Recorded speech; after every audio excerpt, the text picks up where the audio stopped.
Hello hello and welcome guys. स्वागत है आप सभी का इक्विटी चैनल पर। मेरा नाम है राहुल और इस वीडियो में बात करने वाले हैं कि क्यों अभी मार्केट आज के रोज गिरा और निफ्टी बैंक निफ्टी में क्या और डाउन साइड कितना आ सकता है और अब यहाँ से और क्या आपको व्यू रखना चाहिए।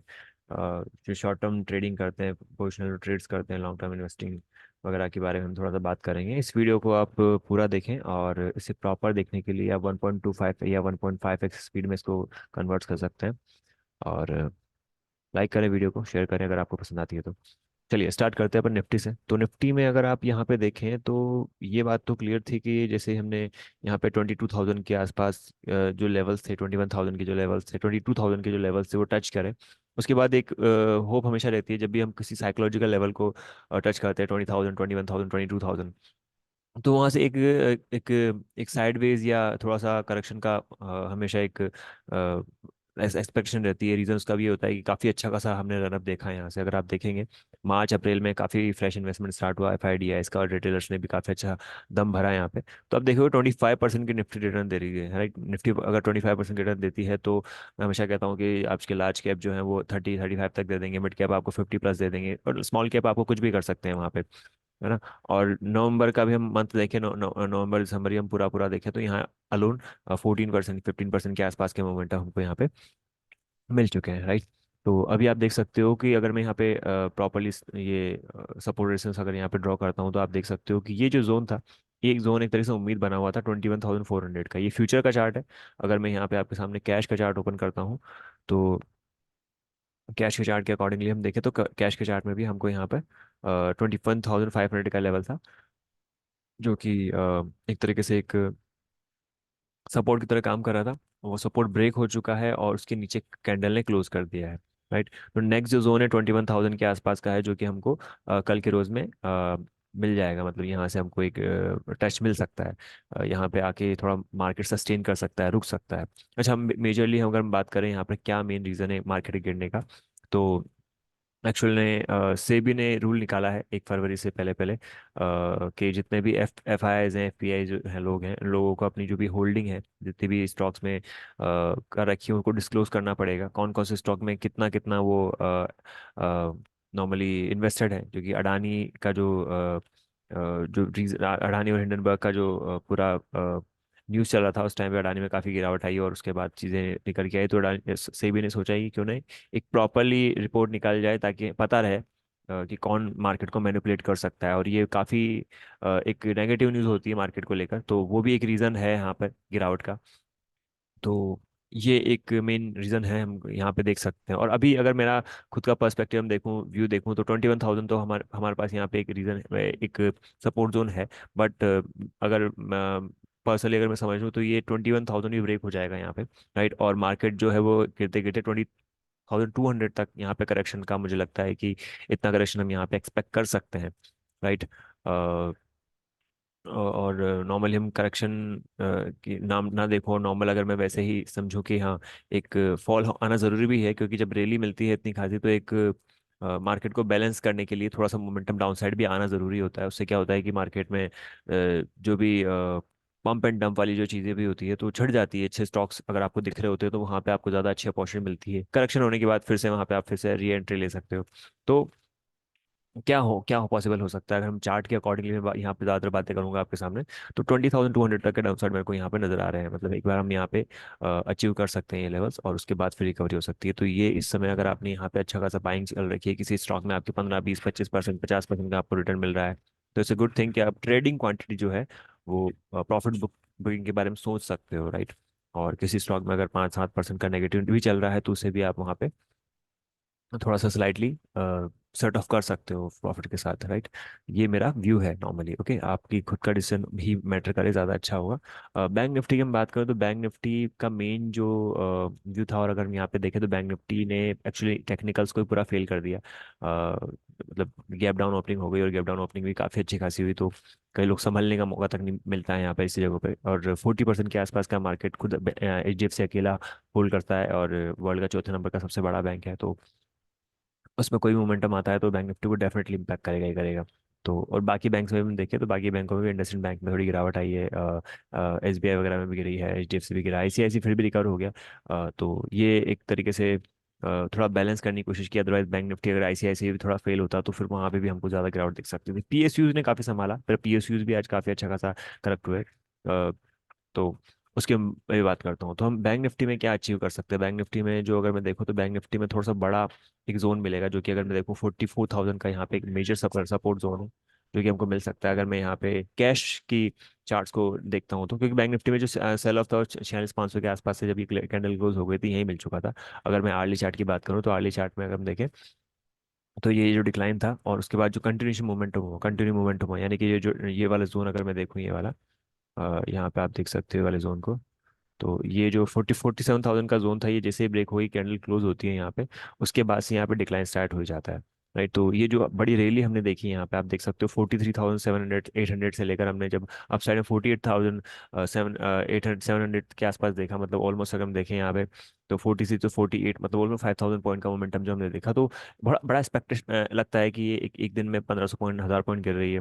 बट ये बहुत कॉमन चीज़ है, जब भी मार्केट में पैनिक होता है तो ये बहुत ही ज़्यादा हमको दिखता है। इसलिए एक सिस्टम को फॉलो करना बहुत ज़रूरी है, एक सिस्टमेटिक अप्रोच रखनी बड़ी ज़रूरी है। अदरवाइज क्या होता है कि हम ये जो फॉल भी आया था, तो यहाँ फॉल में मैंने कोई वीडियो नहीं बनाई, यहाँ इस फॉल में मैंने कभी नहीं बताया कि आपको एग्जिट कर जाना चाहिए यहाँ पे, या फिर आपको थोड़ा सोचना चाहिए अपने प्रॉफिट बुकिंग के बारे में। पर अब फाइनली मेरे को लग रहा है कि यहाँ पे हमको प्रॉफिट बुकिंग के बारे में सोचना चाहिए। जैसे ये वाला फॉल था, यहाँ था, यहाँ था, यहाँ था, यहाँ था, इवन इसमें ही फॉल में भी कुछ नहीं लग रहा था, बट ये वाले फॉल में जब हम देखें तो यहाँ पे हमको थोड़ा सा कॉशियस होना बहुत ज़रूरी है कि अब प्रॉफिट जो आ रहा है उसको थोड़ा सा बुक कर लिया जाए, ज़्यादा अच्छा है। लॉन्ग टर्म के लिए मार्केट कोई में प्रॉब्लम नहीं, मार्केट हमेशा आपको अच्छा रिटर्न देगा ही देगा। बट अगर आप सोच रहे थे कि प्रॉफिट कब बुक करें, तो वो बुक करने का टाइम अभी आ गया है यहाँ पे। ओके, तो ये मान के चले यहाँ पे। अगर मैं निफ्टी की बात करूँ तो निफ्टी में भी जो काफ़ी सारे फॉल, मतलब एक तरह से डिप्स भी मिलते थे, तो वहाँ पे मैंने कोई ज़्यादा खासा खासा ध्यान नहीं दिया। यहाँ पे भी कोई दिक्कत नहीं थी, यहाँ पे कोई दिक्कत नहीं थी, क्योंकि सिस्टमेटिकली हम थोड़े लॉन्ग पोजीशन में बने हुए थे। इवन ये वाली पोजीशन भी में भी यहाँ पे कोई प्रॉब्लम थी। पर आज के फॉल को देखते हुए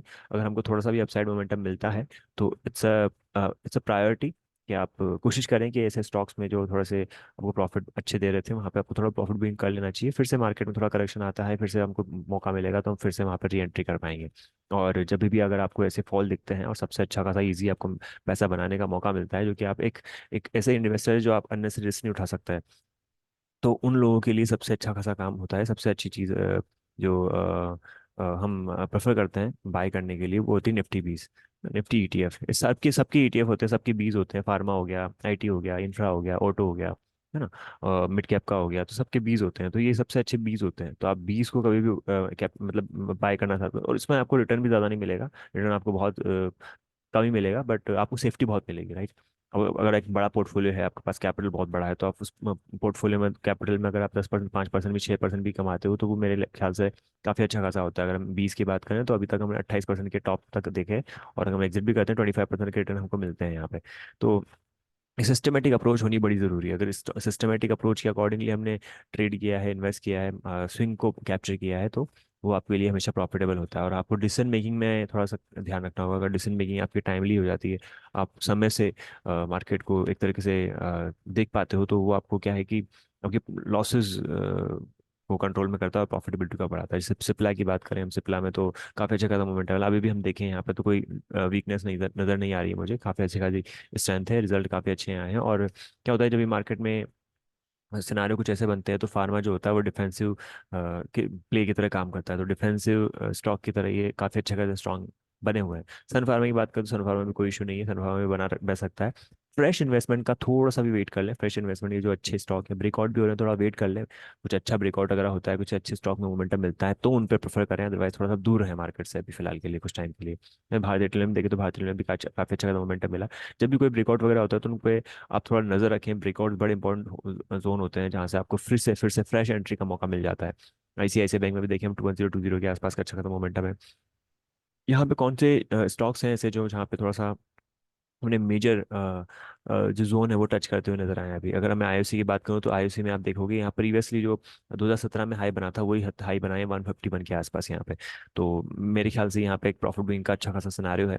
तो जो लोग है इन्वेस्टेड वो सोच सकते हैं, रिकमेंडेशन नहीं है, आपका पैसा आपकी इच्छा है, आप जो देखना चाहे वैसे कर सकते हो। ठीक है। इंडसइंड बैंक में भी देखे तो इंडसइंड बैंक में भी काफ़ी अच्छी खासी रैली हमने यहाँ से देखी थी 1,000 के लेवल से। और उसके बाद यहाँ फिर से हमने एंट्री भी ली 1100 1200 के आसपास से, पोजिशनल एंट्री की मैं बात कर रहा हूँ। राइट, अभी यहाँ पे हम 1700 के आसपास का हाई बना चुके हैं। मिड में भी मैंने एक बार एंट्री दी थी 1586 86 90 के आसपास, ब्रेकआउट हो रहा था पर ब्रेकआउट सस्टेन नहीं कर रहा है अभी। तो इट्स गुड टू राइट, मतलब कंपनी अच्छी है, कोई दिक्कत नहीं है, लार्ज कैप कंपनी है, तो आपको एनएसरी कोई ऐसा मतलब पैनिक लेने की जरूरत नहीं है। बट ध्यान रखना बड़ा जरूरी है इस चीज़ के बारे में, राइट। अगर हम यहाँ पे कोल इंडिया की बात करें तो कोल इंडिया ने भी एक बहुत क्रूशियल लेवल टच किया है यहाँ पे, 397 398 का लेवल टच किया है, राइट। कभी भी हम अगर इस चीज़ को सोचते हैं कि हमने बिल्कुल बॉटम पे लिया है और हम टॉप पे सेल करेंगे, तो ये दिमाग से निकाल दो। राइट, कोई भी बॉटम पे पिक नहीं कर सकता, कोई भी टॉप पे सेल नहीं कर सकता। और कई बार हम सोचते हैं कि अरे हमको तो 50,000 60,000 का प्रॉफिट हो रहा था, अब इसमें 60 की जगह हमको 55 ही मिल रहे हैं, या 50 की जगह हमको 45 मिल रहे हैं, तो हम अभी वेट कर लेते हैं। रिटेलर मोस्टली ये सोचते हैं, तो अब ये मत सोचिए। और अगर नीचे गिरेगा तो फिर आप वहाँ पे कभी उसको निकाल ही नहीं पाएंगे, राइट। आपका तो एक सर्टेन टाइम होगा जब आपको थोड़ा डिसीजन लेना पड़ेगा, राइट। मार्केट में पिछले 2 से 3 महीने के अंदर काफ़ी लंबी रैली चली है, कुछ स्टॉक्स तो बहुत अच्छा से भागे हैं। तो it's a good time to cover those longs, मतलब एक सही टाइम पे आपको प्रॉफिट बुकिंग का मौका मिल जाता है तो बहुत अच्छी चीज़ होती है, राइट। मेरी कुछ वीडियोस है जिनको मैं जिसमें मैं बात करूंगा bull cycle by bear cycle के बारे में, तो आपको थोड़ा सा आइडिया लगेगा कि मार्केट में साइकिल्स वगैरह जो होते हैं उन साइकिल्स के अकॉर्डिंगली हमको थोड़ा रिएक्ट करना पड़ता है, राइट। ऐसा नहीं कि मेरा स्टॉक है तो चलेगा ही चलेगा, ऊपर ही जाएगा, राइट। टीवी एनालिस्ट कुछ भी करें कुछ भी कहें, आप थोड़ा सा लॉजिकल एक वे में एक सोचें और अपना डिसीजन लें तो ज़्यादा अच्छा होगा। बिकॉज अगर हमको शॉर्ट्स के सिग्नल्स दिखते हैं किसी भी स्टॉक्स वगैरह में कहीं भी, तो वो थोड़ा सा मैं उस पर ध्यान जरूर रखता हूँ। जैसे हम देखिए कोल इंडिया में तो 250 से एंट्री मिली, उसके बाद कोई शॉर्ट बना नहीं, राइट। और शॉर्ट बनवाया भी नहीं, तो वो अभी 400 का लेवल बना रहा है और काफी अच्छा खासा स्टॉक चला है, तो डेफिनेटली थोड़ा सा आपको प्रॉफिट बुकिंग के बारे में सोचना चाहिए। ये डिसीजन आपका खुद का हो तो ज्यादा अच्छा होगा, राइट। ओएनजीसी की हम बात करें तो ओएनजीसी में भी अगर मैं देखूँ यहाँ पे, तो ओएनजीसी में भी हमने प्रीवियसली ये जोन है ये टच कर लिए यहाँ पे, 240 234 के आसपास के जोन टच कर लिए, जो कि 11 में भी थे, 10 में भी थे, उसके बाद 13 में भी टॉप बहुत अच्छा बनाया था ना। तो ये इस बारे में भी आप सोच सकते हो कि कुछ कौन से स्टॉक आपको है जो नज़र में निकाल सकते हैं, रख सकते हैं, जो भी है ये आपको खुद का डिसीजन हो, ज़्यादा अच्छा है। बट एक तरीके से निफ्टी बैंक निफ्टी में जो हम यहाँ पे शॉर्ट देख रहे हैं, तो अगर निफ्टी बैंक निफ्टी ही यही वाले स्टॉक चलाते हैं तो अगर ये गिरते हैं तो वो भी गिरेंगे ही गिरेंगे। तो इस चीज़ का डिसीजन आप खुद से बनाएं। अडानी के बारे में ज़्यादा बात नहीं करूंगा, अडानी पोर्ट अच्छी कंपनी है, काफ़ी अच्छे खासे बड़े मार्केट वगैरह है, तो अगर फंडामेंटली आपको अच्छा स्ट्रॉन्ग लग नजर आता है तो आप इसमें ध्यान रख सकते हो, राइट। एसबीआई लाइफ हो गया, एचडीएफसी लाइफ हो गया, लाइफ इंश्योरेंस कंपनीज क्या होती है, एक तरीके साइकिल में काम करती है। तो अभी गिरेगी वापस, थोड़ा बहुत डाउन साइड दिखा के फिर से रिकवर हो जाएगी। अगर आपने यहाँ कहीं बाई किया था, जो कि मैंने बताया था मई मार्च के आसपास, तो थोड़ा देख सकते हो उसके बारे में, सोच सकते हो यहाँ पे आप एग्जिट वगैरह करने की। एसबीआई वगैरह की बात करूँ तो एसबीआई वगैरह में कोई ज़्यादा इशू नहीं है, प्रॉब्लम नहीं है। अगर आपने ऊपर में भी लिया था, यहाँ ब्रेकआउट के आसपास भी लिया और आप फंस गए हो तो कोई दिक्कत नहीं, नीचे से आप फिर से एवरेज कर लेना। इसके भी अभी अर्निंग्स वगैरह आएंगे। हो सकता है कि कुछ उल्टा सीधा कुछ भी अगर आए भी तो कोई दिक्कत नहीं है। ये कंपनी तो लॉस करने वाली है ही नहीं, मतलब यहाँ पे तो आप किसी भी लेवल पे अच्छे से बाय करोगे, कहीं भी थोड़ा अच्छा सा इन्वेस्टमेंट करोगे तो आपको वापस रिकवरी आ ही जाएगी। बीपीसीएल वगैरह है, तो अभी मैं अगर ऑयल वाली कंपनी की बात करूँ, एचपीसीएल, अभी PCL, Petronet LNG, Gujarat gas, MGL वगैरह, तो इनमें काफी अच्छे खासे ब्रेकआउट्स वगैरह हमको नजर आए हैं। तो मुझे नजर आता है कि यहाँ पे इतनी कोई घबराने वाली बात नहीं है। फिर भी एक ट्रेलिंग स्टॉप लॉस हमेशा रखें, जब भी कोई हम देखें एक लेवल रखना जरूरी चाहिए कि हाँ इसके नीचे तो मैं नहीं देखूंगा, इसके नीचे तो मुझे मतलब थोड़ा सा कोशिश होना चाहिए, फिर निकल जाने में ज़्यादा भलाई लगती है। अगर आप यहाँ पे देखो कि हिंदुस्तान यूनिलीवर में, तो हिंदुस्तान यूनिलीवर अगर वीकली क्लोजिंग 2450 के ऊपर दे देता है तब तो ठीक है, अदरवाइज ये गिरावट दिखाएगा, और ये गिरावट इसकी 2250 से लेकर 2120 तक के लेवल्स भी आ सकते हैं, क्योंकि ये जो लेवल ब्रेक हुआ है लेवल काफ़ी टाइम पुराना है। एक सपोर्ट जोन है, नवंबर 2022 का भी है, मार्च का भी है, मई में भी बनाया है, उसके बाद सितंबर में बनाया है। नहीं, तो ये जोन थोड़ा सा ध्यान रखने वाला है, जो कि यहाँ पे ब्रेक कर दिया है एचयूएल ने। तो नंबर्स भी ज़्यादा कुछ खास अच्छे नहीं आए इसके, तो वो भी एक रीज़न है। तो थोड़ा सा इसमें ध्यान रख सकते हो, और जो इन्वेस्टेड वगैरह भी हैं तो उसके बारे में निकलने का, एग्जिट करने का सोच सकते हो, बहुत अच्छी खासी अपॉर्चुनिटी मिलेगी, और उस अपॉर्चुनिटी में आपको फिर से रेंट का मिलेगा। क्या होता है कि जब आपका कैपिटल स्टक हो जाता है ना, तो फिर उसके बाद आपको पैनिक होने लग जाता है, एंजाइटी होने लगेगी, बहुत सारी चीज़ें होती है जो आप खुद एक्सपीरियंस कर चुके होंगे पिछले मार्केट में। जब भी मार्केट थोड़ा बहुत गिरता है तो एक लॉजिकल डिसीजन ले, प्रॉफिट वाले स्टॉक्स में है तो उसमें भी ध्यान रखें, और लॉस वाले भी ज़्यादा नहीं है तो उनको भी ध्यान रखें। जो बहुत डीप है लॉस में पहुंच गए हैं बिकॉज आपने कुछ गलत ले लिया था, कहीं उठा लिया था, वैसे मार्केट में ऐसा कोई स्टॉक नहीं होगा जहाँ बहुत डीप लॉस में होगा, अंटिल अनलेस आपने पिछले लास्ट 1 महीने के बीच में कुछ लिया हो, राइट। एचडीएफसी लाइफ की बात करूँ तो एचडीएफसी लाइफ में भी डिक्लाइन स्टार्ट हो सकता है, और ये एटलीस्ट हमको 509 तक के लेवल दिखा सकता है अगर ये वीकली क्लोजिंग हमको ऐसे मिलती है, राइट। तो देख सकते हैं 2 दिन है अभी इसमें, तो है ना, इस चीज़ के बारे में ध्यान सकते हो, थोड़ा वीकनेस है मतलब यहाँ पे भी। और हिंडाल्को में भी देखें तो हिंडाल्को भी प्रीवियसली हाई है दिखाया है 1611 के आसपास का, है ना, उसके बाद वापस मोमेंटम डाउन साइड आना स्टार्ट हुआ है इसका। तो इसमें भी थोड़ा सा हमको ध्यान रखना है। ओवरऑल मार्केट के सेंटीमेंट की बात करूँ तो ओवरऑल मार्केट में ही अभी हमको थोड़ा सा ध्यान रखते हुए काम करना है। यूपीएल काफ़ी अच्छा खासा ब्रेकआउट का नजर लग रहा था, बट ये स्टॉक जितना सोचा था कि जितना एनालिसिस करो किसी स्टॉक का वही आपको धोखा देता है।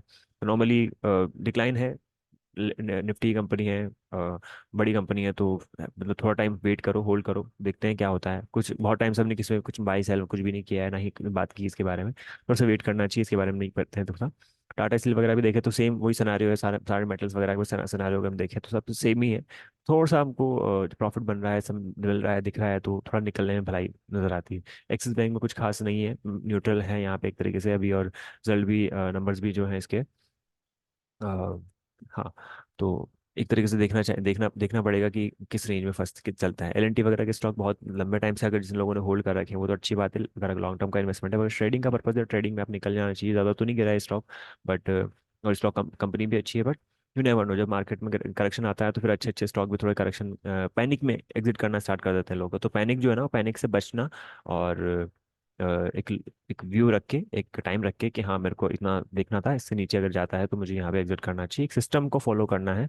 तो आप रिस्ट्रिक्शन नंबर जो है उसमें नंबर पे कॉल करके पूछ सकते हैं, मैसेज करके पूछ सकते हैं कि कैसे सीखें, किस चीज़ को कैसे जानें, तो ज़्यादा से ज़्यादा हमको आइडिया लग सके किसी भी स्ट्रक्चर के बारे में, स्टॉक के बारे में, राइट, टेक्निकल एनालिसिस के बारे में, और फंडामेंटल भी हम थोड़ा सा ऐड करते हैं उसमें, फंड टेक्नो फंडा एनालिसिस के बेसिस पे, है ना, तो कोटक वगैरह भी है, तो थोड़ा वीकनेस नज़र आ रही है मार्केट में, तो इस चीज़ का थोड़ा सा हमको ध्यान रखना है, मतलब पैनिक नहीं करना है। और व्यू मेरा जो है क्लियर है। मेन जो एक और रीज़न जो है जो मार्केट को एक बड़ा झटका देने वाला था वो जी का था, सोनी और जी की जो मर्जर की बात जो चल रही थी वो नहीं हो पाई, और वहाँ पे 30% के आसपास डिक्लाइन हमको यहाँ पे दिखाई दिया जी में।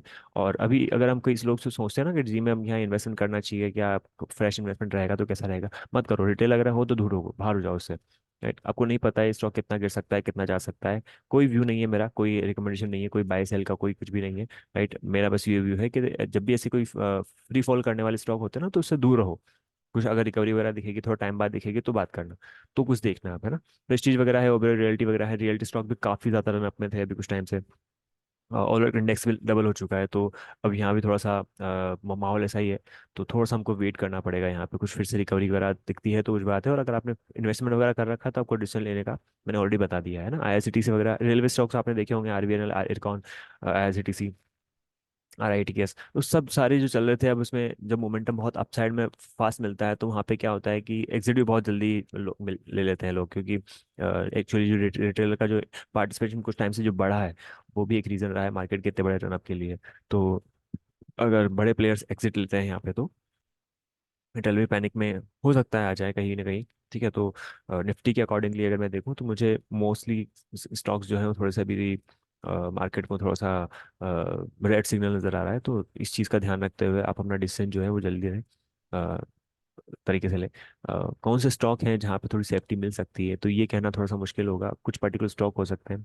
पीएसयूज की भी अभी थोड़ी ज़्यादा खास नहीं लगती, बिकॉज जब भी प्रीवियस में भी देखें तो पीएसयू में ज़्यादा रिटेल्स वगैरह होंगे, तो वो भी पैनिक आ सकता है मार्केट में। जैसे कुछ एक स्टॉक है जो फंडामेंटली काफ़ी स्टॉक है, तो उनमें फिर भी थोड़ा स्ट्रेंथ मिल सकती है, जैसे लुपिन वगैरह है, पेट्रोनेट एलएनजी वगैरह में कुछ अच्छा चल रहा है यहाँ पे भी ना, जीएसपीएल वगैरह है। बट मार्केट में अगर आप फिर भी बाई साइड में ट्रेड करके पैसा कमाना चाहते हैं तो हमेशा ध्यान रखें इसका स्टॉप लॉस जरूर रखें। स्टॉप लॉस अगर होगा मार्केट में या किसी भी पर्टिकुलर स्टॉक में तो आप थोड़ा सा सेफ फील कर पाओगे। यू नेवर नो मार्केट जब गिरते हैं तो कौन सी न्यूज़ कैसे वर्कआउट करती है, और कैसे डोमिनो की तरह एक एक न्यूज़ के बाद एक न्यूज़ के बाद एक न्यूज़ आने लग जाती है। हम टेक्निकल की मैं बात कर रहा हूँ, टेक्निकल स्ट्रक्चर के अकॉर्डिंगली अगर देखें तो यहाँ पे मेरे को वीकनेस नजर आ रही है, जो कि बहुत टाइम बाद आई है ना। कोई ऐसी वीडियो मैंने पहले भी नहीं बनाई कि मार्केट बहुत गिर जाएगा, बहुत टाइम बाद ऐसी कोई वीडियो बन रही है जो मार्केट यहाँ से मेरे को नजर आता हुआ दिखाई दे रहा है, राइट। मार्केट में जिस स्टॉक में मैं देखता हूँ उन स्टॉक में काफी अच्छी खासी बड़ी गिरावट दिखी है, तो ये एक टाइम होना चाहिए जहाँ पे आपको अच्छे स्टॉक्स जो हैं वो स्टॉक्स पे नजर रखनी है, और जब वहाँ पे रिकवरी स्टार्ट होती है तो लेना है।